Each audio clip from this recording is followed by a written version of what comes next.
नमस्ते आप सभी लोगों को। वेलकम टू साइकोलॉजी की पाठशाला। आज हम लोग जानेंगे सोशल साइकोलॉजी में ग्रुप के बारे में। सोशल साइकोलॉजी में हम लोग जानेंगे कि ग्रुप क्या होते हैं, ग्रुप बनाना क्यों ज़रूरी है, ग्रुप बनाने के इम्पोर्टेंस क्या है। ठीक है, देखिए हम लोग ह्यूमन एनिमल्स हैं। ह्यूमन एनिमल क्यों बोला जाता है?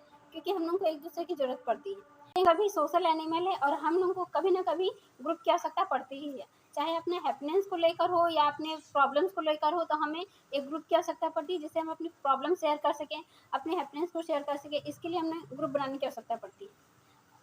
तो ग्रुप बनाने के कारण को हम लोग जानेंगे कि क्या क्या इंपॉर्टेंस है ग्रुप में। जब आप इनिशियल स्टेज में, जब आप शुरुआती दौर में आप देखोगे हमारे फैमिली हमारे ग्रुप होते हैं, फैमिली मेम्बर्स ही हमारे ग्रुप होते हैं। लेकिन जैसे जैसे हम लोग बड़े हो रहे होते हैं तो हमें फ्रेंड सर्कल बनाने की ज़रूरत पड़ती है। हमें ऐसा ग्रुप चाहिए होता है जिससे हम फ्री होकर अपनी बात शेयर कर सकें, अपने प्रॉब्लम्स को शेयर कर सकें, अपने हैप्पीनेस को शेयर कर सकें। अगर आपकी लाइफ में कुछ अच्छा हो रहा है तो आप उन बातों को किसी न किसी को शेयर करना चाहोगे। अगर आपकी लाइफ में प्रॉब्लम्स हैं तो आप उस बात को किसी न किसी को शेयर करना चाहोगे। तो उसके लिए हम लोग को ग्रुप की आवश्यकता होती है, फ्रेंड सर्कल की आवश्यकता होती है। ठीक है, तो ग्रुप फॉर्म का निर्माण किया जाता है उस टाइम। तो ग्रुप बनाने के लिए हमें किसी न किसी कारण की आवश्यकता होती है जिसके कारण ग्रुप का फॉर्म होता है, ग्रुप बनाया जाता है। तो आइए जानते हैं ग्रुप फॉर्म किस कारण से होता है, कहाँ इंपॉर्टेंस होता है ग्रुप बनाने की, आखिर हम लोग को ग्रुप की आवश्यकता क्यों पड़ती है। क्योंकि हम लोग ह्यूमन एनिमल है। हमें अपने प्रॉब्लम को शेयर करने के लिए, हमें अपने हैप्पीनेस को शेयर करने के लिए, अपनी डेली लाइफ में सर्वाइव करने के लिए, ताकि हम मानसिक रूप से फ्री हो सकें, इसके लिए हम लोगों को ग्रुप की आवश्यकता पड़ती है। वो हमारा फ्रेंड सर्कल हो सकता है, फैमिली फ्रेंड सर्कल हो सकता है, या पर्टिकुलर कोई एक ग्रुप हो सकता है, स्पोर्ट्स सर्कल का ग्रुप हो सकता है, योगा का ग्रुप हो सकता है, बिजनेस का ग्रुप हो सकता है। ग्रुप बनाने के कारण को या इंपॉर्टेंस को जानते हैं कि ग्रुप हमारे लिए इंपॉर्टेंस क्यों रखता है। ठीक है, अपनी बातों को शेयर करने के लिए, अपनी प्रॉब्लम को शेयर करने के लिए, अपनी खुशी को जाहिर करने के लिए हमें कोई ना कोई व्यक्ति चाहिए जिससे हमारे, देखिए आप लोगों ने सुना होगा कि खुशी बांटने से बढ़ती है ना, और गम बांटने से कम होता है। तो इसके लिए हमें ग्रुप बनाने की आवश्यकता पड़ती है। सबसे पहला रीज़न कि आप अपनी दिल की बातों को शेयर कर सकें, अपनी डेली लाइफ के प्रॉब्लम को किसी से शेयर कर सकें, ताकि आपको कोई सजेशन भी मिल सके। ठीक है, तो अगर आपको खुश रहना है तो आप ग्रुप फॉर्म करते हो, या आपको अपनी प्रॉब्लम को शेयर करना है तो हम लोग ग्रुप में इन्वॉल्व होते हैं। ठीक है, सेकेंड है कि ग्रुप इसलिए बनता है ताकि कोई पर्टिकुलर कोई गोल हो। जैसे अगर हमारे लाइफ में कोई कॉमन गोल है, कई सारे व्यक्तियों का कॉमन गोल होता है, तो उसके लिए ग्रुप फॉर्म किया जाता है। जैसे कि मान लीजिए योगा का, कई लोग योगा करने जाते हैं तो ग्रुप फॉर्म करते हैं। ठीक है, कई लोग वेट लूज करने जाते हैं तो ग्रुप फॉर्म करते हैं, या फिर मान लीजिए आप कोई कंपटीशन का तैयारी कर रहे हैं तो एक ग्रुप फॉर्म किया जाता है। ठीक है, तो एक कॉमन गोल है जिसमें सभी व्यक्ति उसी चीज़ का तैयारी करना चाह रहे हैं या उसी के लिए उस ग्रुप में इन्वॉल्व हो रहे हैं, तो पहले से ही उस ग्रुप को फॉर्म किया जाता है। बनाने के लिए एक पहला रीज़न है कि कॉमन गोल का होना ज़रूरी है। अगर मान लीजिए अगर आप किसी कॉमन गोल में रहोगे तो ग्रुप बनाया जा सकता है। जैसे आप नेट का प्रिपरेशन कर रहे हैं, या फिर आप योगा के लिए कोई कंपटीशन में भाग लेने वाले हैं, स्पोर्ट्स में जाना चाह रहे हैं, तो वो कॉमन गोल है उनका। तो कॉमन गोल के लिए हम लोग ग्रुप फॉर्म करते हैं, ग्रुप का निर्माण किया जाता है। ठीक है, जैसे कि मान लीजिए डेली लाइफ में आजकल छोटे छोटे ग्रुप बन जाते हैं, व्हाट्सएप ग्रुप बनता है, फेसबुक ग्रुप बनता है। जब आप कॉमन गोल में रहते हैं तो ग्रुप जल्दी डिफाइन किया जाता है, जल्दी बनाया जाता है। ठीक है, जैसे कि मान लीजिए आप कोई एनुअल फंक्शन में भाग लेने वाले, पार्टिसिपेट करने वाले हों, तो उस डांस में जितने लोग पार्टिसिपेट करने वाले उसका एक ग्रुप बन जाता है, क्योंकि उन लोगों का एक कॉमन गोल है, सभी लोग उस डांस में पार्टिसिपेट करना चाह रहे हैं, तो हम लोग ग्रुप का फॉर्म करते हैं। है कि कॉमन ग्रुप तो हमने बता दिए। तीसरा होता है मेनोरिटी। मेनोरिटी का मतलब होता है कि कई बार ऐसे लोग होते हैं जिनको अपना बात शेयर करने में प्रॉब्लम होता है, जिनकी एक अलग कम्युनिटी होती है, जैसे गे, लेस्बियन, ट्रांसजेंडर, ये समुदाय के लोग हैं ही समाज के। इनके समाज में माइनॉरिटी वाली एक ग्रुप होती है जिस ग्रुप के लोगों को लोग पसंद नहीं करते या एक्सेप्ट नहीं करती है, उसकी फैमिली उसको पसंद नहीं करती है। जैसे कि मान लीजिए गे, लेस्बियन, ट्रांसजेंडर, इनका एक अलग ग्रुप क्यों बनाया जाता है? क्योंकि इनके प्रॉब्लम्स को उनके फैमिली वाले ही नहीं समझ रहे हैं। इनके प्रॉब्लम्स को अलग लोग नहीं समझ पा रहे, अदर लोग समझ नहीं पा रहे, इसलिए लोग अपना ग्रुप बनाते हैं ताकि उनकी कम्युनिटी के लोग उनके प्रॉब्लम्स को ज़्यादा अच्छे से बेटर समझ पाते हैं। उनके प्रॉब्लम्स को, उनके प्रॉब्लम के सलूशन को उनके कम्युनिटी के लोग ही ज़्यादा अच्छे से बेहतर बता सकते हैं। तो इसलिए मिनोरिटी वाले लोग भी अपना एक कॉमन ग्रुप बनाते हैं जिससे अपना प्रॉब्लम को लोग शेयर कर सकें। उनको प्रॉब्लम शेयर करने में ईजी महसूस होता है और अपने दिल की बातों को वो शेयर, इनके घर वाले ही नहीं समझ पाते हैं जो ये सर्वाइव कर रहे हैं। तो इनके प्रॉब्लम्स को इनके ग्रुप के सदस्य ही ज़्यादा बेहतर से समझ पाते हैं, जिनसे इनके प्रॉब्लम का सलूशन निकल पाता है। इसलिए ग्रुप डिफाइन किया जाता है माइनॉरिटी लोगों के लिए, ऐसे लोगों के लिए जो समाज में एक्सेप्टेबल नहीं है। आज भी ऐसे लोगों को हम एक्सेप्ट नहीं कर रहे हैं, उनके फैमिली वाले ही एक्सेप्ट नहीं कर रहे हैं। तो इन लोगों को जो प्रॉब्लम्स होते हैं डेली लाइफ में, उस प्रॉब्लम का सलूशन पाने के लिए, अपने दिल की बातों को शेयर करने के लिए और हैप्पीनेस को बढ़ाने के लिए वो लोग एक ग्रुप में है। स्पोर्ट्स सेक्टर, कोई भी स्पोर्ट्स सेक्टर है जहाँ पे गेम की बात होती है, तो आप देखिएगा कोई भी गेम जो है अकेले नहीं खेला जा सकता। जैसे क्रिकेट की ही बात ले लीजिए, क्रिकेट में जो बैट्समैन है वो बैट्समैन जो है वो पूरे गेम को जीत नहीं सकता अकेले, उसके लिए जो बॉलिंग कर रहा है वो भी चाहिए, जो फील्डिंग कर रहा है वो भी चाहिए, तो उसका एक ग्रुप चाहिए। और इस ग्रुप में क्या होता है कि इफेक्ट दोनों पे पड़ता है। अगर जीतेंगे तो पूरा ग्रुप में इफेक्ट पड़ेगा, अगर हारेंगे तो पूरा ग्रुप का इम्पैक्ट पड़ेगा। हेल्प करते हैं तो वो जीतने में मदद करते हैं, ठीक है।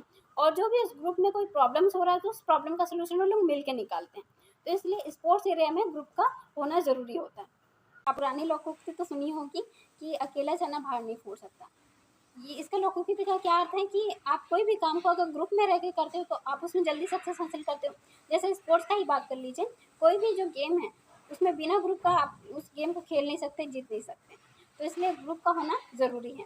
ग्रुप क्या करता है, वो एक दूसरे को हेल्प करता है, ठीक है, जितने में हेल्प करता है। दो लोगों का होना जरूरी है, दो से अधिक लोगों का होना जरूरी है, ठीक है।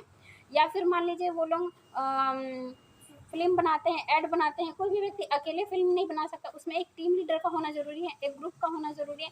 की बात कर रहे हैं तो कई सारे लोग वॉलंटरी ग्रुप का भी हेल्प करते हैं। वॉलंटरी ग्रुप का मतलब होता है कि पर्टिकुलर किसी ग्रुप को हेल्प करना, सपोर्ट करना या फिर उनको मोटिवेशन देना। जैसे कि मान लीजिए मैराथन में दौड़ते हैं लोग, तो मैराथन में आप देखोगे बीच बीच में छोटे छोटे बच्चे या कुछ व्यक्ति जो हैं जूस का बॉटल या फिर बिस्किट से पैकेट लेके उनको मोटिवेशन के लिए वहाँ खड़े रहते हैं, ठीक है, 3 से 4 घंटे, जब तक उन लोग दौड़ के पूरा वो अपना रनिंग पूरा नहीं कर लेते। तो ये वॉलंटरी ग्रुप का एक काम करते हैं, ठीक है। तो उससे लोगों को मोटिवेशन मिलता है ताकि वो अपने काम को, वो जो रनिंग वाला जो मैराथन दौड़ है उसको आप कंप्लीट कर सकें, ठीक है। तो वॉलंटरी ग्रुप भी होता है। कई लोगों का एक लाफ्टर वाला एक ग्रुप होता है जिसमें सभी लोग हंस के अपना जो स्ट्रेस है उसको कम करते हैं, एक साथ हंसते रहते हैं, ठीक है। या फिर मान लीजिए कई लोगों का एक वेट लूज करने का एक ग्रुप होता है, तो एक पहले से ही उन लोगों का गोल बन जाता है कि इसको कंप्लीट करना है। तो इस तरह का एक ग्रुप बनता है जिसमें वो लोग पहले से ही गोल निर्धारित किए रहते हैं और तब उस ग्रुप को ज्वाइन करते हैं। जैसे वेट लूज करने का ग्रुप हो सकता है, या स्ट्रेस कम करने का ग्रुप हो सकता है, या फिर कोई कंपटीशन की तैयारी करने का एक ग्रुप हो सकता है कि सभी लोग पीएससी का तैयारी कर रहे हैं, या फिर मान लीजिए सभी लोग नेट के एग्ज़ाम की तैयारी कर रहे हैं। एक पहले से एक गोल निर्धारित होता है जिसमें सभी लोग कॉमन गोल को फॉलो कर रहे होते हैं, तो उसके लिए भी ग्रुप का निर्माण किया जाता है। तो कॉमन गोल, वॉलंटरी हेल्प, है ना। और कॉमन गोल के साथ साथ आप वॉलंटरी जो हेल्प करते हैं उसमें उसमें हेल्पफुल हो सकता है। या फिर मैंडेटरी ग्रुप, ऐसा ग्रुप जिसको समाज में अभी भी एक्सपेक्टेशन नहीं दी गई है, जैसे लेस्बियन, गे, ट्रांसजेंडर, इन व्यक्तियों को अभी भी हम एक्सेप्ट नहीं कर रहे हैं, तो इन लोगों का अलग ग्रुप बन जाता है। इन लोग अलग ग्रुप इसलिए बनाते हैं ताकि अपने माइंड को फ्रेश कर सकें, अपने डेली लाइफ के प्रॉब्लम्स को वो लोग सॉल्व कर सकें, क्योंकि इनके प्रॉब्लम्स को अदर व्यक्ति नहीं जान पाते हैं कि क्या प्रॉब्लम्स हैं। तो उन लोगों को उस ग्रुप में काफ़ी कंफर्टेबल महसूस होता है। क्यों ज़रूरी है और कहाँ कहाँ बनता है। कॉमन गोल होते हैं तो वहाँ ग्रुप बनता है। जिन लोगों का, जिन सदस्य का कॉमन गोल रहता है, जैसे कि मान लीजिए कंपटीशन का एग्जाम का तैयार करना है, वेट लूज़ करना है, या फिर मान लीजिए कि कोई स्पोर्ट्स में भाग लेना है, या सिंगिंग कंपटीशन, डांस कंपटीशन, इस तरह का कॉमन गोल रहता है तो ग्रुप का निर्माण होता है। दूसरा वॉलंटरी ग्रुप बनता है, जितना है तो स्पोर्ट्स एरिया में ग्रुप बनाया जाता है ताकि वो टीम लीडर बन करके काम कर सके। जब भी कोई ग्रुप टीम लीडर के साथ काम करता है, एक यूनिटी में काम करता है, तो वो उस मैच को जीतते हैं, ठीक है। तो इसके लिए भी ग्रुप का निर्माण किया जाता है कि किसी भी गेम में उस गेम को जीता जा सके, क्योंकि गेम के जितने भी सदस्य हैं, स्पोर्ट्स में जितने भी जो सदस्य भाग लिए हैं, वो एक दूसरे को हेल्प करते हैं। कुछ कुछ ग्रुप की बात करें तो वेल डिफाइंड होता है, पहले से ही डिफाइंड होता है, बस हम उस ग्रुप को ज्वाइन कर लेते हैं। जैसे कि मान लीजिए योगा ग्रुप, स्पोर्ट्स ग्रुप, या फिर मान लीजिए वेट लूज करने वाला ग्रुप। जिम में आप जाते हो तो जिम में जो आप ग्रुप ज्वाइन करते हो, यानी पहले से ही कोई वेल डिफाइंड ग्रुप होता है, उसको हम लोग एक मोटिवेशन के थ्रू उसको हम लोग ज्वाइन कर लेते हैं ताकि अपने उस गोल को अचीव कर सकें, ठीक है। तो लोगों से मिलने के लिए, इंटरेक्ट करने के लिए ग्रुप बनाते हैं। जैसे किटी पार्टी ग्रुप, जिसमें कुछ लोगों का गैंग का ग्रुप होता है कि एक गैंग का नाम ऐसे बिच्छू गैंग रख दिया गया, तो लोग उसका नाम से ही सुन के डर रहे हैं, तो पावर को दिखाने के लिए ग्रुप बनाया जाता है।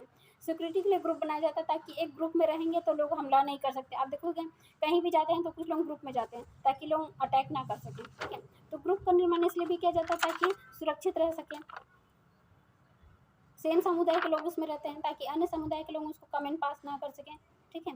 अपनी आइडेंटिटी को बरकरार रखने के लिए भी ग्रुप का निर्माण किया जाता है। हाँ, कॉमन गोल होंगे तो वहाँ ग्रुप का निर्माण होगा ही, है ना। जहाँ लोग स्पोर्ट्स में भाग लेना चाह रहे हैं वहाँ ग्रुप का निर्माण हो गई, जहाँ लोग पढ़ाई के क्षेत्र में जाना चाह रहे हैं तो वहाँ एक ग्रुप बन जाता है ना। पीएससी का ग्रुप बनता है, एमएससी का ग्रुप बनता है, सोशल साइकोलॉजी का ग्रुप बन सकता है, या साइकोलॉजी वाला का अलग ग्रुप बनता है, एनसीसी का ग्रुप बनता है। तो जहाँ लोग कॉमन गोल को लेकर आए हैं, है ना, सेम क्षेत्र में जाना चाह रहे हैं, तो वहाँ एक ग्रुप का निर्माण। ग्रुप के निर्माण से हम लोग दूसरों को हेल्प कर सकते हैं, मोटिवेटेड दे सकते हैं, सिक्योरिटी दे सकते हैं, सेफ जोन में रहते हैं लोग ग्रुप में रहने से, है ना। कई बार ग्रुप में रहने से अपने प्रॉब्लम्स को जल्दी सोल्यूशन निकाल लेते हैं, क्योंकि ग्रुप में हर तरह के लोग रहते हैं, वो लोग अपना अपना सजेशन देते हैं, जिससे उसका जो भी प्रॉब्लम है वो समस्या का समाधान जल्दी हो जाता है। सोशल साइकोलॉजी में ग्रुप के बारे में जाना कि ग्रुप क्यों बनाया जाता है, ग्रुप की इंपॉर्टेंस क्या है, ठीक है। इससे रिलेटेड टॉपिक को मैं नेक्स्ट वीडियो में बनाऊंगी। अगर आप लोगों को मेरा टॉपिक समझ में आ गया होगा और आप लोगों को मेरे वीडियो अच्छे लग रहे हैं तो आप लाइक शेयर कमेंट कर दीजिए एंड सब्सक्राइब भी कर दीजिए वीडियो देखने के लिए। Thank you.